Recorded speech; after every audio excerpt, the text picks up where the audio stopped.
in the Office of Professional Development at CBS News. As journalists, we get a front row seat to history. We have some dynamic women at CBS News who produce history every day. I want to introduce our moderator, Washington correspondent Nicole Killian. Let's dive right in. Thank you, Scarlett, and I want to thank everyone for joining us for this NABJ panel, Women Producing History. And I would note that this really isn't just about women producing history, but women making history, especially here at CBS News. And I have to say that when I was asked to moderate this panel, I was a little nervous, like, what? I've got to interview all of my bosses, every single one of them. No pressure. No pressure, don't screw it up. But I think that's a wonderful thing and really a testament to the dynamic female leadership that we have here at CBS News from our president, Susan Zirinsky, on down. So with that, I would like to introduce our panelists. Kim Godwin is the Executive Vice President of News for CBS News. Lorna Jones is our new Deputy Bureau Chief in the Washington Bureau. Mary Hager is the Executive Producer of Face the Nation. And Caitlin Conant is our political director. So ladies, I want to thank all of you for joining us. And I really want to just kick off this conversation by going around the virtual table and having each one of you briefly introduce yourselves, give us a sense of your career path and how you ended up in the position that you're in now. So I think I'm supposed to start. Hi, I'm Kim, EVP of News. And I've been at CBS about 15 years now, and I went all around the world to get here. I literally probably worked in, I think, about 12 local markets. Before I came to the network, I was a news director in Cleveland, a news director in Dallas, a news director in Los Angeles, assistant news director in Philly, an executive producer in Pittsburgh, and several other markets. So I made my way to the network through local markets, and I ended up at WCBS as the acting news director and then switched over to the network. It's been great. It's been quite a run, and I've learned quite a lot. And times have changed from the beginning of my career until now, as you might imagine. Look at who's on this Zoom, and you'll see what I mean as we talk through this panel. But it's really an honor to be here, and I'm looking forward to the conversation. Lorna? Hi, so I've been with CBS for almost 18 years. I started out in investigative news. I was at 48 Hours. And then from there, really wanted to get my hands on doing some hard news. And I ended up moving down to the assignment desk, worked my way up to weekend news manager. And this was all in New York. And then from there, ended up here in DC, where I was a senior producer for NewsPath, which is our affiliate services, and then moved on to become managing editor and now to deputy bureau chief. And so, yes, things have certainly changed for me. I've always been a CBSer, did not have a chance to move up through the ranks through local, which I do envy. Just from my time at NewsPath.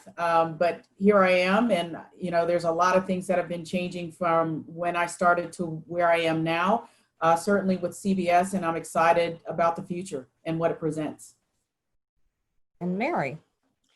I started off at CBS almost 30 years ago, 29 to be exact, worked on Capitol Hill and developed a real love of politics, just fascinated with it. So when an opportunity came to CBS to jump and cover the other side, I took it and have been covering politics primarily ever since. Campaigns, conventions, debates, worked for the evening news, covered the White House, covered Capitol Hill. I've been at Face the Nation for 11 years, been executive producer for almost 10, and it's amazing to see how things have changed in Washington. This country is even more divided than ever before, and a lot of that takes place in this city.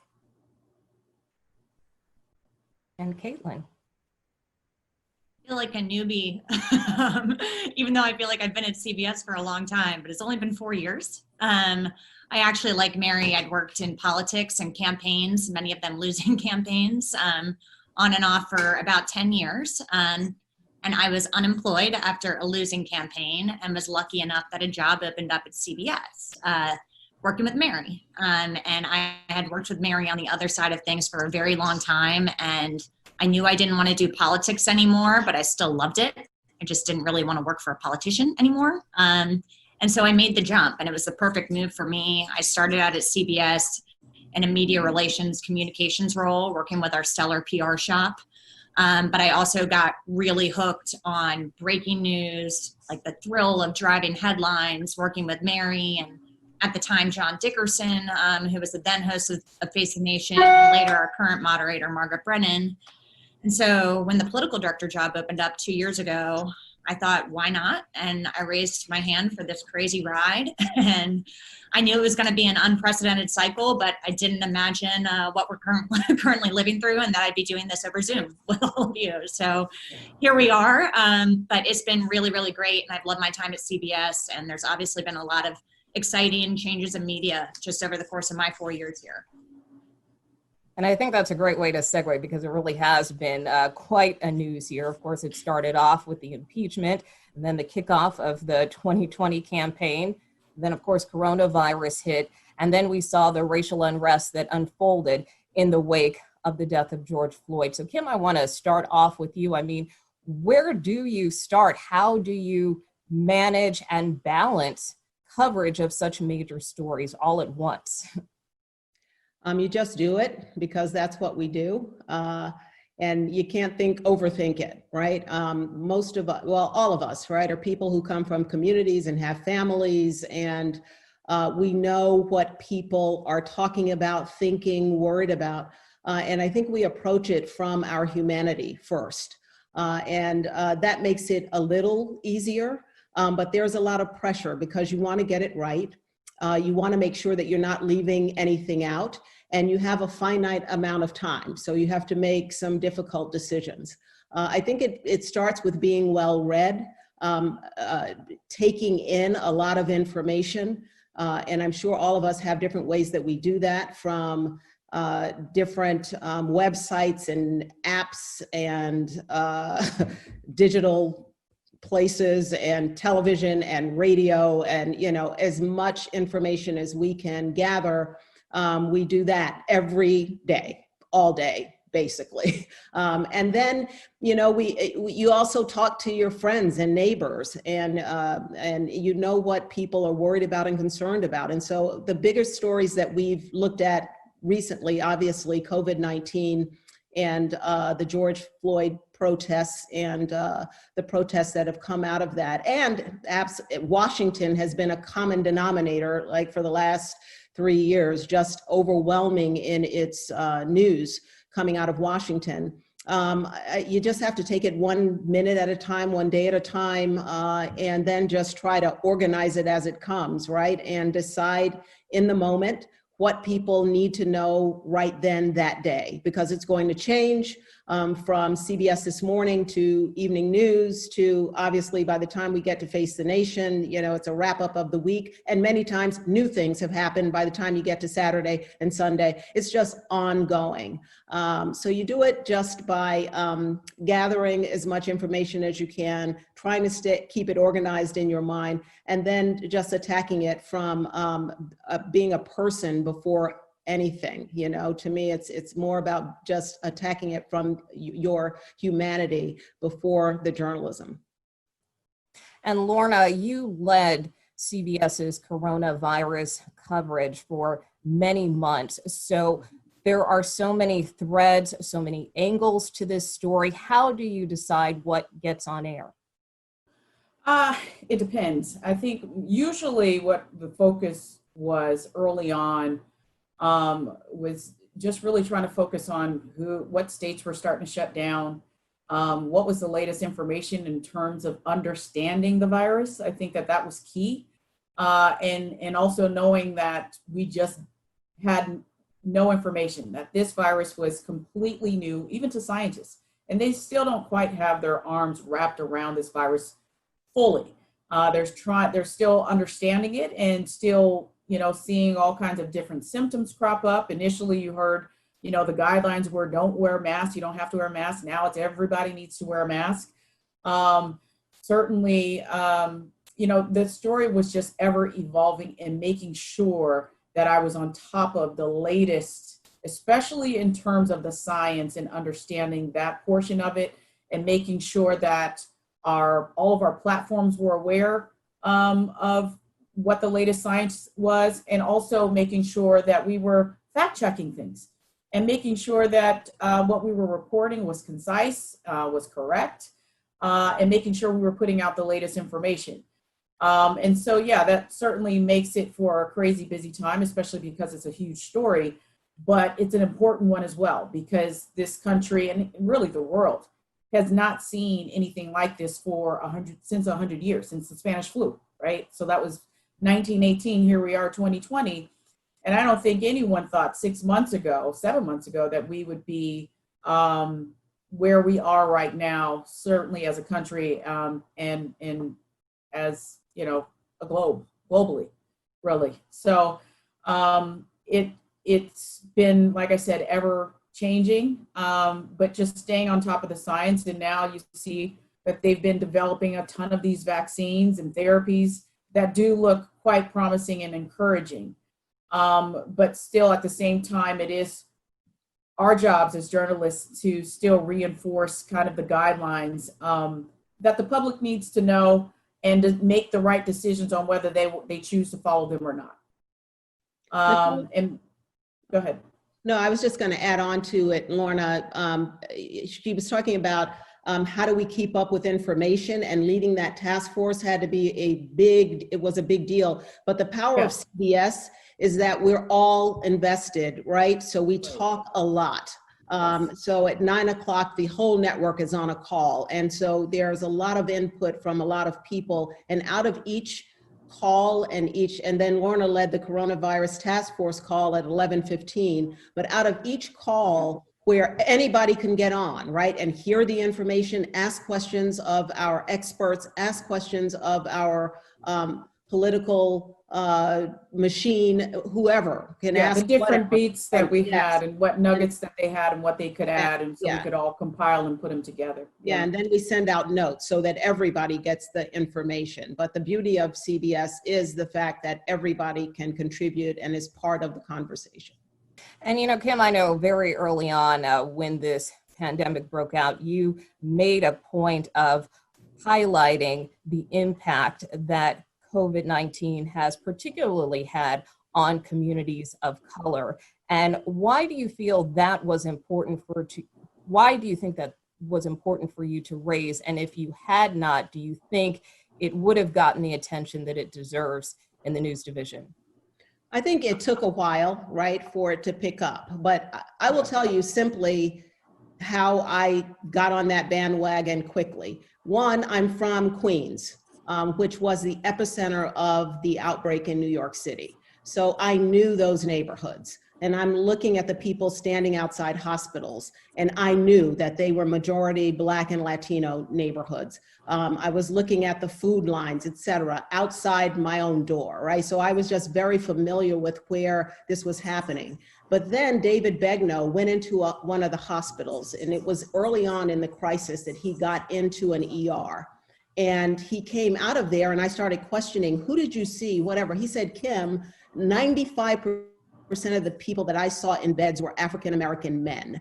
And I said, oh, okay, that's what I thought. And I just started talking about what we had seen ourselves in our reporting, and the fact that we needed to delve into that and get more information on it or whatever. And the numbers started playing it out, and then we understood it, you know, but I was on it just because I was familiar with where they were. And I asked David the simple question. And then when he said that was the first ER that we got into. And then I knew I was on to something. And the same thing with the Latino community. You know, those communities are mainly immigrant communities. So I just happened to be familiar with the place, and it helped me to verbalize it quickly to CBS. And I think we were faster on that story than the other nets in the newspapers I know. And it, you know, it's just talking about when we started the panel, and I said, talking about your community and what you know and what your neighbors are talking about, like that's a prime example of it.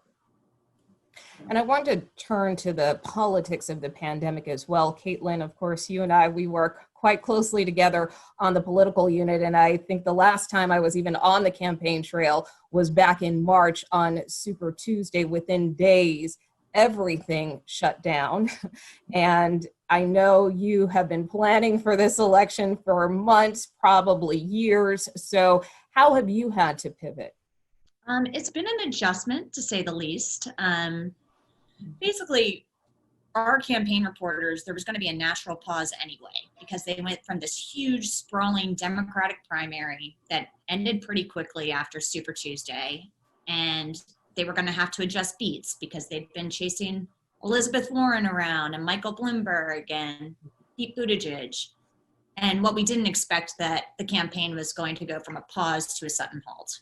And so everybody had an adjustment. I mean, a lot of these reporters are, I'd say, anywhere from 23 to early 30s. And they took this as their make or break moment in their career. They were going to live on the road for 2 years and really give up their lives and work as hard as they can for their shot to what's next. And all of a sudden they'd given up their homes, many of them, because they thought they'd be on the road. And they're living with their parents, and they're dealing with what a lot of people are dealing with these days, where their plans were totally upended. And so at first we struggled a bit with, how do you tell the story of the election when it's totally different than what we thought it was going to be? And basically what we've been doing is, people are now reporting on battleground states, and they're doing it remotely. So they're having Zoom interviews with people. They're talking to voters. They're figuring out what steps the campaigns are doing to adjust creatively, just like we are. And so a lot of that has been done from the comfort of their homes, which is just unusual. And it's not what we thought it would be. And another piece of that is, we really, really don't want to underestimate how much of an effect coronavirus has had on voters and how they will vote this fall. And I think it's one thing that has affected everybody, which is very unusual. That everyone has their story of how they dealt with coronavirus, whether from a health standpoint, to an economic standpoint, to, as Kim just pointed out, it's exposed a ton of inequality in America that was always there, but it shined a light on it.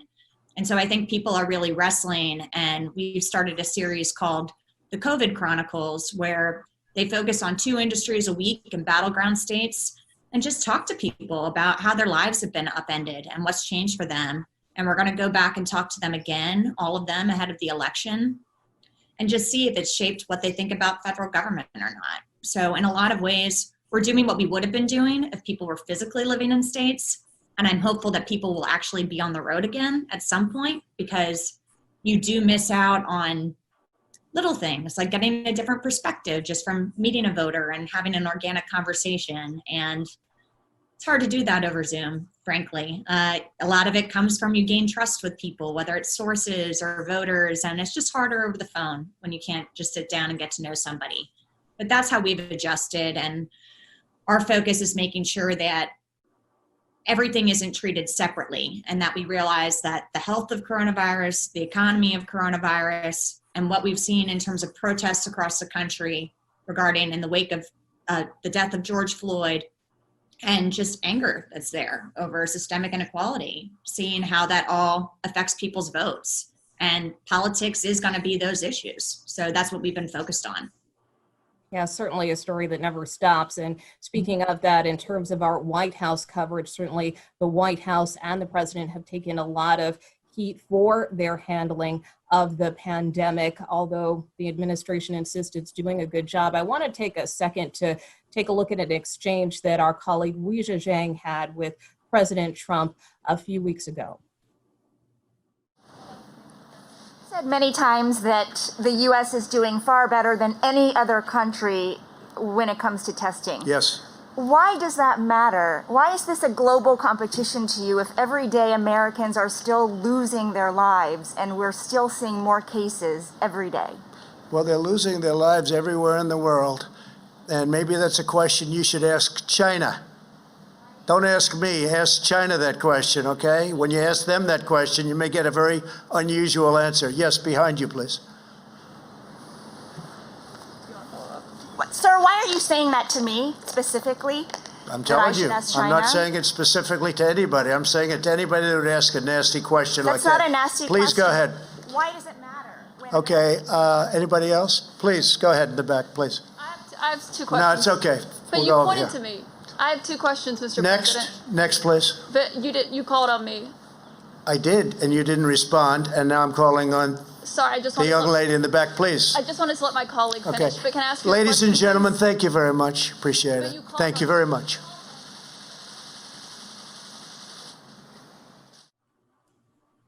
So nothing too unfamiliar for those of us who cover the White House. And Lorna, of course, you know Ouija very well, but what went through your mind the first time you saw that clip? Look, I reached out. I let her know that essentially, look, you asked the right question. I don't think that there was anything inappropriate that she asked, and that she has my support. It's not easy being in the White House asking tough questions, period, as any reporter, but certainly as a woman of color, she is in the spotlight. And we know that the president has said some pretty unconventional things to reporters, and how she handled it and how she has handled it in the past.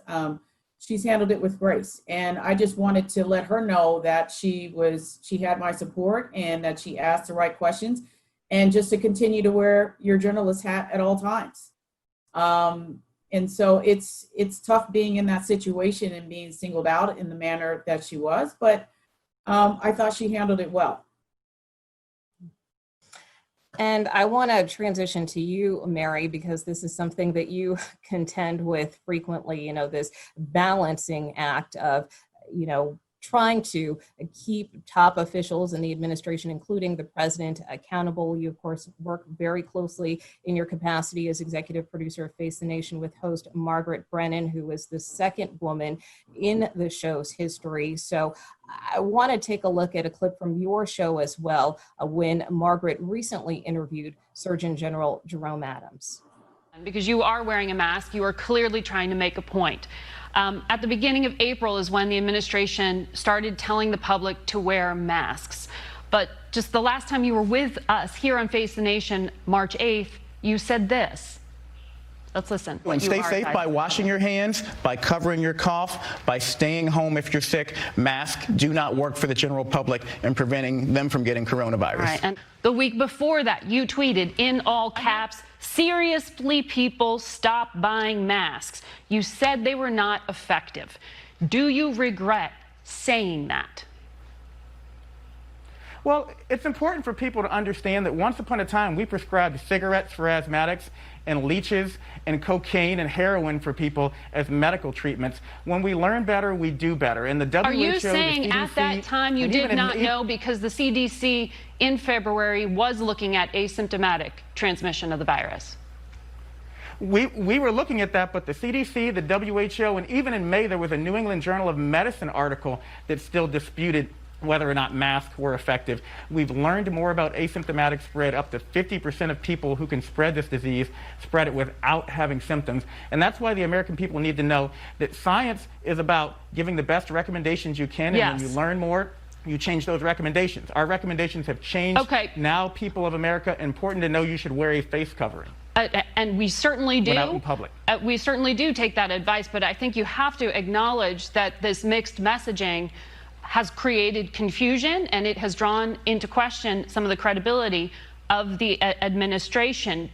Are you certain Well, and that we're trying this to wasn't correct that just messaging, done Margaret, because but of a it's very hard to shortage? do. Well, I'd like you to clarify it. Were you saying that then Yes. because there just wasn't enough equipment? I was saying that then because everything we knew about coronaviruses before that point told us that people were not likely to spread when they were asymptomatic. So the science at the time suggested that there was not a high degree of asymptomatic spread. We learned more. There also was, as you mentioned, the very real concern about hoarding of PPE and Right. People dressing up in trash bags as healthcare workers. That was a part of it, but the primary reason was because that's what the science said. And I want the American people to understand we follow the science, and when we learn more, our recommendations change. But it's hard when people are continuing to talk about things from 3-4 months ago. I've said consistently for the past 3 months, ad nauseum on the internet and in interviews, wear a face covering. It helps slow asymptomatic spread. It will help us reopen churches and schools and have prom next year and have football in the fall. So Mary, another interesting exchange there. How did you strategize for that interview? Well, we made sure that Margaret was fully rested and ready to go. Those interviews are incredibly difficult. And I really have to shout out for Margaret and for Ouija and Nicole for you in kind of keeping this administration's feet to the fire. There has been a series of mixed messages. I think everyone is aware since day one with this virus. We're learning new things all the time, but you really have to go back and take a look at what was said at what point and what time and what has been said since then. Margaret actually is the one who caught at the end of the Adams transcript for his first appearance on Face the Nation that he had said that. And we remembered the tweet, so we went and isolated those 2 bits because it is so much easier to draw a contrast or to have an example in front of you to say, this is what you said, here, listen, here, look, and then be able to ask a follow-up as opposed to just saying, well, you guys all were saying that we shouldn't wear masks back months ago. In order to hold people accountable, you really have to be prepared to have your evidence in front of you, but you also have to be aware of the follow-ups. I think we were very surprised with Dr. Adams' first response about the leeches and the smoking cigarettes. Margaret did an unbelievable job in kind of getting him back and getting him to the original question, which was, why was it that you said this in the first place? Please tell us. Fauci was one of the ones who said originally that they had said it in the first place because there wasn't enough PPE, which Dr. Adams got to at the end of the answer. But it was really an extraordinary exchange. You have to do your homework for those kind of things. You have to predict where your guest might be going and where he might take your question in any direction and be ready to turn it back around. When we are preparing questions and going through strategy sessions, we often kind of role play and try to predict, okay, if I ask the question this way, he's going to say X. But if I frame it differently, that will keep him away from taking it down a rabbit hole and bring him back to where we really want to take this conversation. And I think that's a perfect setup for the next clip that we have, which is an interview that Margaret did with Attorney General William Barr, which generated a lot of headlines. Let's take a look. They used, you think, were appropriate? Is that when what they you're met saying? resistance, yes. They announced 3 times. They didn't move. By the way, there was no tear gas used. The tear gas was used Sunday when they had to clear 8th Street to allow the fire department to come in to save St. John's Church. That's when tear gas was used. There were chemical irritants. No, there were not chemical irritants. Pepper spray is not a chemical irritant. It's not chemical. Pepper spray, you're saying, is what was used. Pepper balls. Right. And you believe that was appropriate. What I want to show you is what a lot of people at home who were watching this on television saw and their perception of events. I want you to see what the public at home saw. William Barr, which generated a lot of headlines. Let's take a look. They used, you think, were appropriate? Is that when what they you're met saying? resistance, yes. William Barr, which generated a lot of headlines. Let's take a look. They used, you think, were appropriate? Is that when what they you're met saying? resistance, yes. They announced 3 times. They didn't move. By the way, there was no tear gas used. The tear gas was used Sunday when they had to clear 8th Street to allow the fire department to come in to save St. John's Church. That's when tear gas was used. There were chemical irritants. No, there were not chemical irritants. Pepper spray is not a chemical irritant. It's not chemical. Pepper spray, you're saying, is what was used. Pepper balls. Right. And you believe that was appropriate. What I want to show you is what a lot of people at home who were watching this on television saw and their perception of events. I want you to see what the public at home saw. President of law and order and an ally of all peaceful protesters. But in recent days, our nation has been gripped by professional anarchists Violent mobs, arsonists, looters, criminals, rioters, Antifa, and others. A number of state and local governments. So while the president is saying that he appreciates peaceful protest, Innocent people have been savagely beaten. around the same time, Like the young man in Well, 6 minutes difference, I Right. noticed, yeah. around the same time, woman in upstate New York. the area is being cleared of what appear to be peaceful protesters using some force. And after the speech is finished, the president then walks out of the White House to the same area where the protesters had been and stands for a photo op in front of the church where the protesters had been. These events look very connected to people at home. In an environment where the broader debate is about heavy-handed use of force and law enforcement, was that the right message for Americans to be receiving? Well, the message is sometimes communicated by the media. I didn't see any video being played on the media of what was happening Friday, Saturday, and Sunday. But this all I heard confluence was comments about how peaceful the protesters were. I didn't hear about the fact that there were 150 law enforcement officers injured and many taken to the hospital with concussions. So it wasn't a peaceful protest. We had to get control over Lafayette Park, and we had to do it as soon as we were able to do that. But you understand how these events appear connected. Well, it's the job of the media to tell the truth. They were not Well, this is what I'm asking you. Did you know when you gave the green light for these actions to be taken that the president was going to be going to that very same area for a photo op? I gave the green light at 2 o'clock. Obviously, I didn't know that the president was going to be speaking later that day. You had no idea? No, I did not.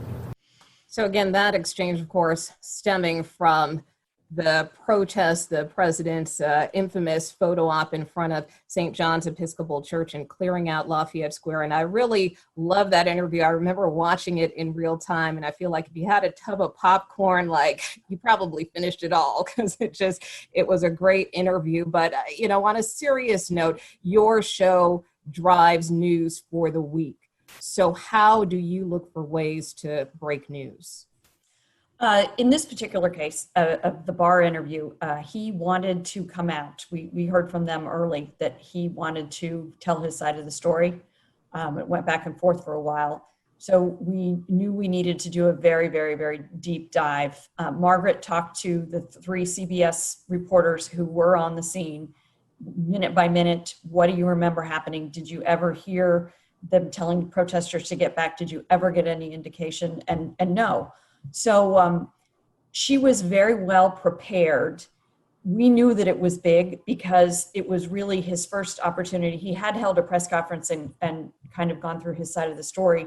But in terms of setting the agenda in this time period where you had protests going on in Washington at the Black Lives Matter Plaza going on every day and every night, we knew how important it was. So it was so important to get him on the record for that, as well as the whole idea of whether there was racial problems with police brutality. And he did not think that there was racial bias with the police. That was another part of the interview.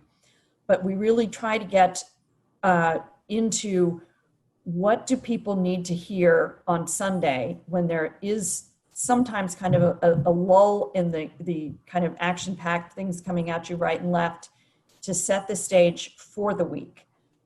It is a big challenge, especially this year at all the events that happen Monday, Tuesday, Wednesday, Thursday, Friday, Saturday, to figure out what really makes the cut by the time we get around to Sunday morning. Our whole philosophy for Sundays Face the Nation has really kind of gone out the window. We usually do some newsmakers and politicians and then discuss and analyze and try to kind of figure out why things happened during this pandemic. As these stories just continue to grow and escalate and explode and snowball, we've really tried to focus more on what is it that people really, the straight answers that they need and the questions that they want answered. So it's a big challenge, I must say. And I think I will say also that I think none of us are fully prepared for what's going to happen come election day. I know that, this is not going to be over in one night. This could go on. There's 50 states where everyone's balloting and everyone's ballot by mail and absentee ballot system. Everything is different. Everyone has a governor who is either a Republican or a Democrat. And I think that we haven't seen anything yet. And I think that everyone will be up for this challenge. I know I am. I know Caitlin is, and I sure know Kim and Lorna are. And you too, Nicole, whether you ever get back out on the campaign trail or not. But, now's the time to rest up because it's really going to take off. I was going to say, do you want to jump in there, Caitlin? Because I see you nodding your head a lot. Absolutely. So as part of that state-based coverage I mentioned earlier, issues of voting access and suppression and changes that will come because of coronavirus, and that's mail-in voting, that's shortage of poll workers for the in-person voting that will still take place. And they need to make sure that those polls are safe and that they have what they need to have proper sanitation and make sure that people are socially distant and all of that. It is going to be a challenge, and it's probably going to be, as Mary said, not just election night, but could be election week, election month. We don't know, but we need to be prepared for that. And I think because a lot of this has been politicized too, there's a whole other slew of challenges that come with covering this, and how people will adapt to changes or not want to, and say, they are, the president right now is tweeting a lot about fraud, for example, in terms of mail-in voting, and saying that it's rich with fraud and opportunities for people to basically interfere with the election. And that's something that we constantly have to put into context as well and fact check and inform our viewers. And I think as journalists too, we have an obligation to make sure that if this does happen, and it's not just election night, that we have prepared the country to have patience, because if it does take a long time, there's going to be a lot of opportunity to sow discord. And so I think that's something that we're very focused on and need to continue to be. And so, Lorna, I want you to jump in as a deputy bureau chief in Washington. How do you or can you prepare for that kind of uncertainty?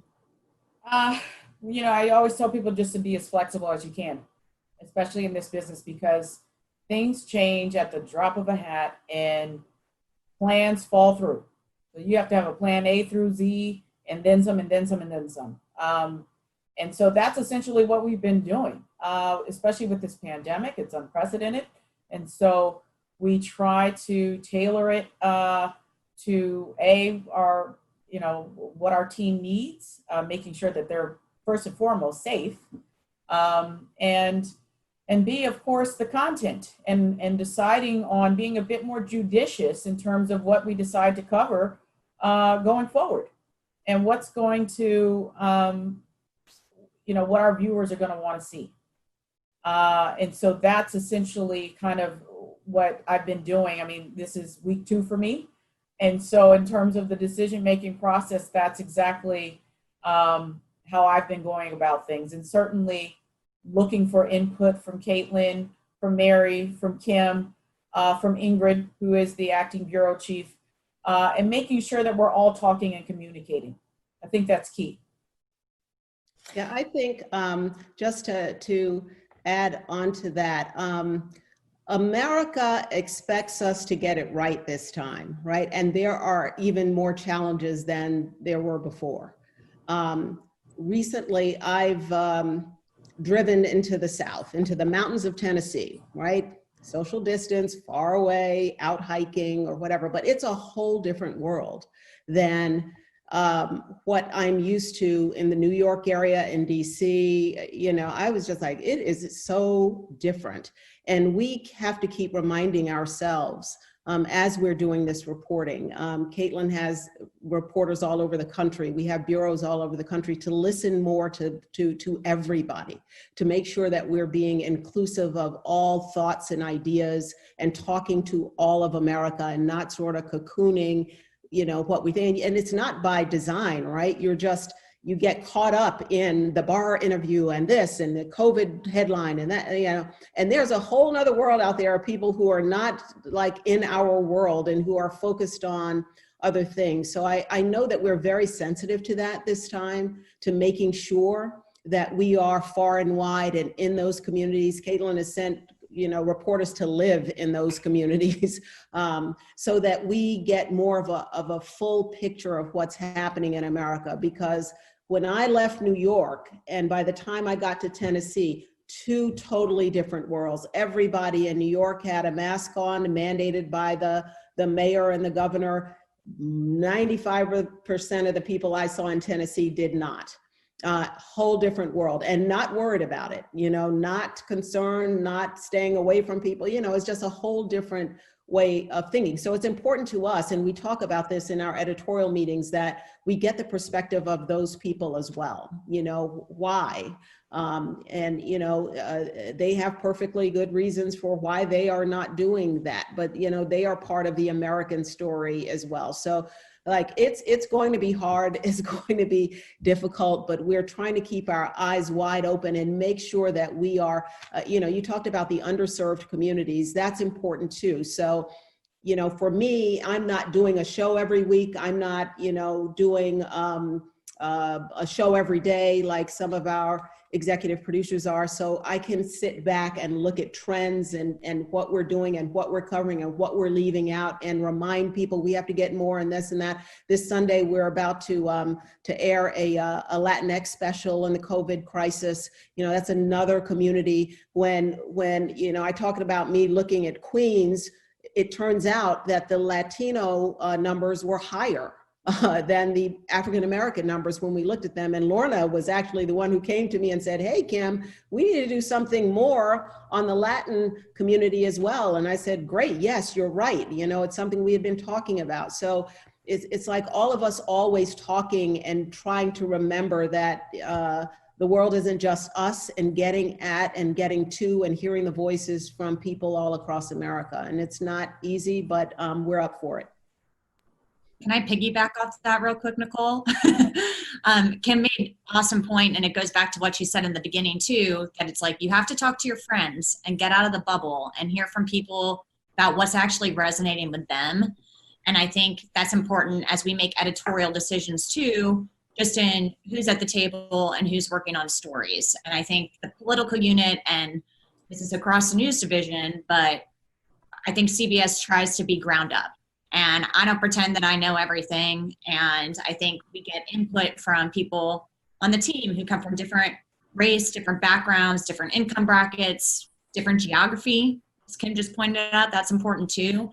And that helps inform our reporting. And I think keeping an eye on, if we're doing a story on what Black voters in Detroit are thinking, like we'll have Black reporters who are working on that story because they should be involved in the editorial that goes into that. And I think it's good that that's happening, and we're having those conversations, that people are cognizant of that, because as journalists, obviously we're supposed to keep our opinions, personal opinions, out of things, but everyone has their own personal backgrounds and can provide different bits and nuggets of information that, from my perspective, I might just have not thought of, and not out of,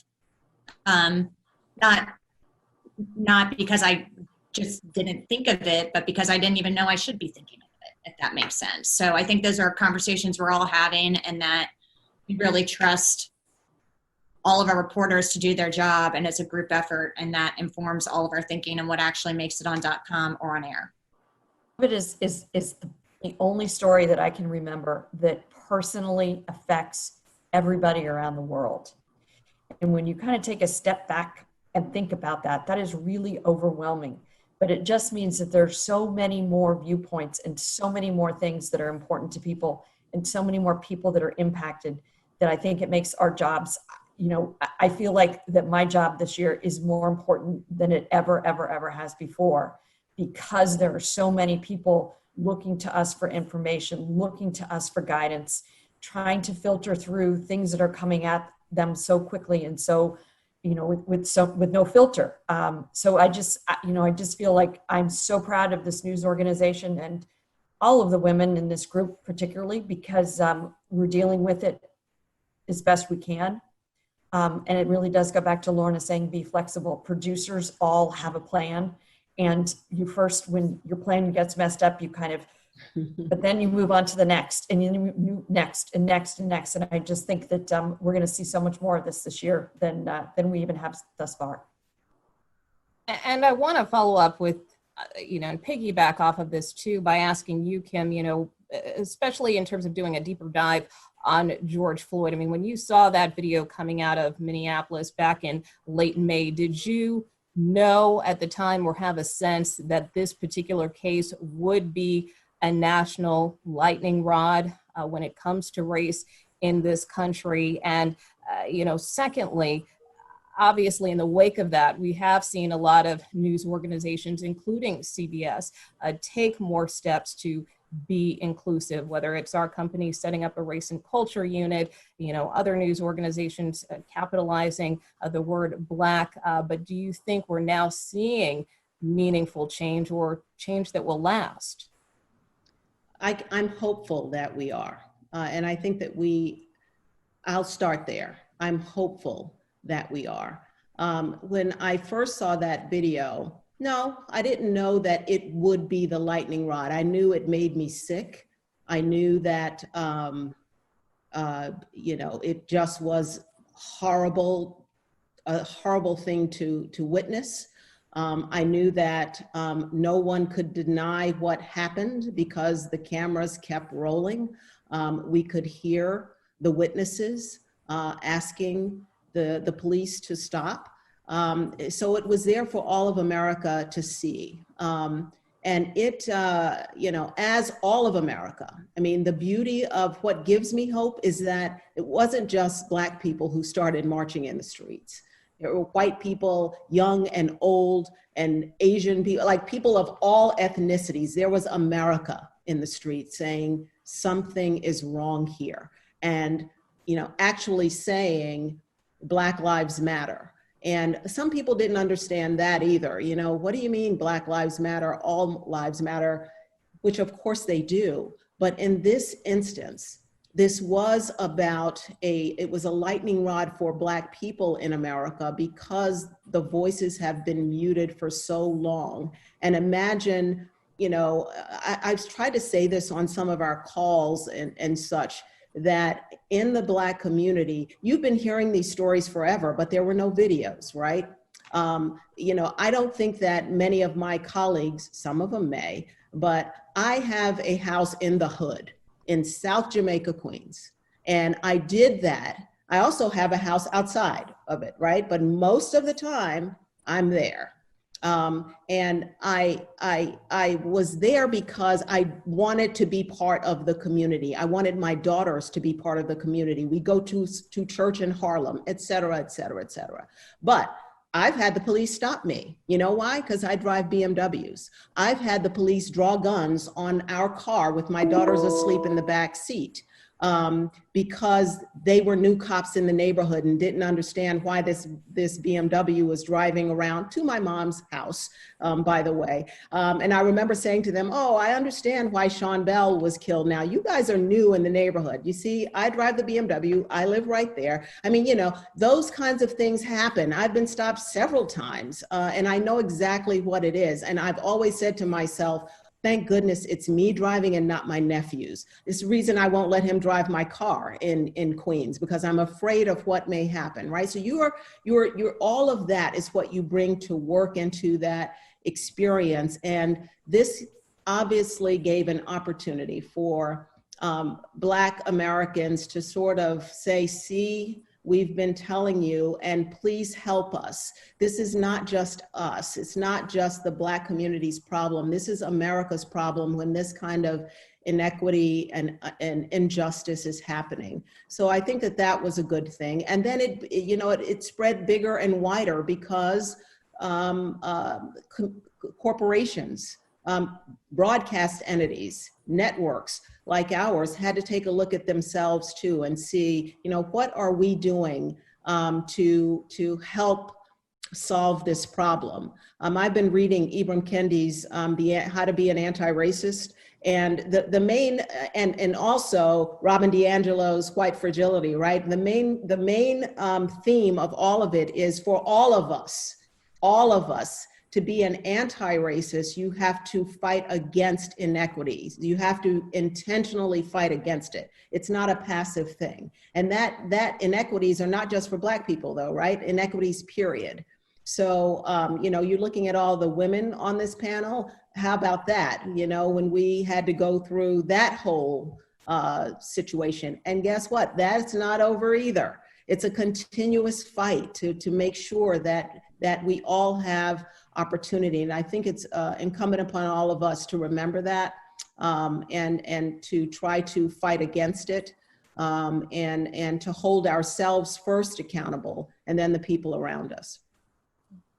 And I know, obviously, that's one personal issue. Another personal issue that we're all dealing with is this issue of working from home and this Zoom culture that we find ourselves in. And most, if not all of us, are mothers on this panel. And so I guess to you, Lorna, and maybe Caitlin briefly, you know, talk about how you're finding that balance. Are you finding it easier being at home?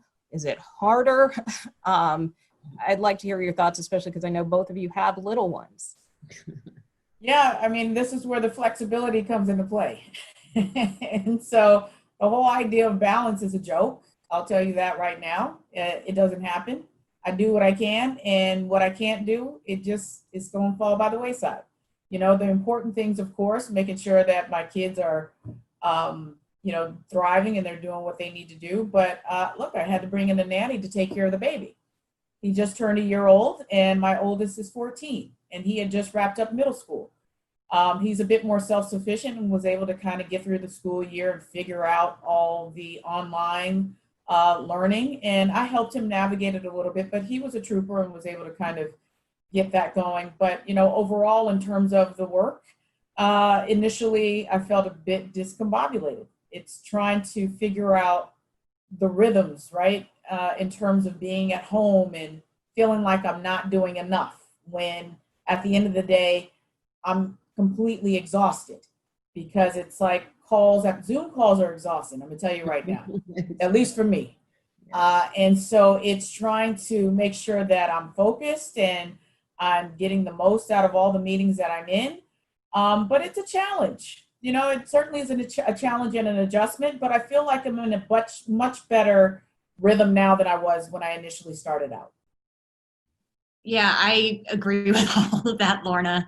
And I know Nicole can attest too. You've got little ones also. And right. But it, you know, everyone says you can have it all. I think there are some good days and some really bad days. And I'm fortunate I have a nanny, and I have immense respect for the people who are working full time and raising their kids full time. Our nanny was off for 2 weeks because she'd gotten a cold and was waiting on a coronavirus test. Thankfully didn't have it, but you would have thought our whole world had fallen apart in those 2 weeks. It was a real disruption to the system. And I think, you know, some days you feel like you're really good at work, but you suck at being a mom. And the next day you think you're a good mom, but work is really sliding. And it's hard, but everybody is going through it right now. And I do think there's going to be light at the end of the tunnel. And the good news is, I think for people is, you know, for those who have families and are home, I think the extra time has been nice. It's time I certainly didn't think I would get with my son in an election year in 2020. So that's been the silver lining, but it really is, can be a grind. And I think a lot of working moms are struggling with that right now. And so as we conclude, and on that front, you know, obviously it is a very tough and critical time for us, and not only personally, but also professionally, as we deal with the volume and pace of news. And I think for all of us at times, it can feel a little bit overwhelming. But I want to leave the audience with one key thought or one key takeaway of what keeps you motivated and keeps you going. So we'll start with you, Mary, and we'll try to keep our responses to about 30 seconds apiece. I think the enormity of this story keeps me going, and the fact that I feel like I'm blessed. I have absolutely nothing to complain about, and if I ever took anything for granted, I certainly never, ever, ever will again. And I just think yeah, you just keep going, but everything is so important right now that there's just no other second. There's no, you know, do I or don't I, or how do I? You just do it. And Lorna, if you've got any tips on middle school online, I would love it, because we're getting started for that. So we'll talk for sure. Caitlin? I'd say for me, I mean, I echo everything Mary just said. It's obviously an important story and we all have a job to do. And it's a crucial time. But I think on a human level, I've been really impressed with the campaign reporters and just everybody who has had to evolve. This isn't exactly what they signed up for, but they're making it work. And I've had, you know, reporters who have been covering voting issues and election nights to the extent where people thought they were in the States and they were actually doing it from their parents' house in whatever city from across the country. So I think it's really shown the depth of our team's reporting and how people can be flexible, which is a word we've used a lot in this. And I've just been super impressed and proud. So from a personal level, I feel like a mom to the political unit too, but I've just been so impressed. I could start crying right now, so I'll stop. But it's been Lorna? I'll say definitely that just the team's effort, the entire DC Bureau and CBS as a whole, just where we are and looking at the broadcast, it seems like the work we've been doing is seamless, even under these unprecedented circumstances, and being able to still get the interview, whether it's via Zoom or Skype, and still pressing on with trying to do the story. And I think second for me is family. And it's being at home and being around my boys now, it is, I wouldn't take it away for the world. And I think a lot of that is, you know, what drives me and keeps me motivated. And to know that I'm also in good health, which is also a huge blessing. And Kim? Can I just say ditto to everything they said? It's just so wonderful. Look, I've never been prouder to be a journalist. I think journalism is definitely a cornerstone of democracy, right? Imagine if there was a COVID crisis and no one to cover it. Imagine if there was a Black Lives Matter movement and no one to cover it. But we're here and we can cover it, and we can cover it as our authentic selves. I always say to young journalists, you know, if I could speak to the younger Kim, it would be to say, when you walk into a newsroom, be you. That's what makes you valuable. Your story, your life experience. And that's nothing to cower in a corner about or feel like you shouldn't speak up. That's exactly why you should speak up, because all of us have a unique life experience and we need that around the editorial table. So be proud of that and keep moving forward. Well, with that, I'm getting the hard wrap. So we want to thank you ladies for joining us, an excellent panel. And we want to thank everyone out there at NABJ for tuning in too.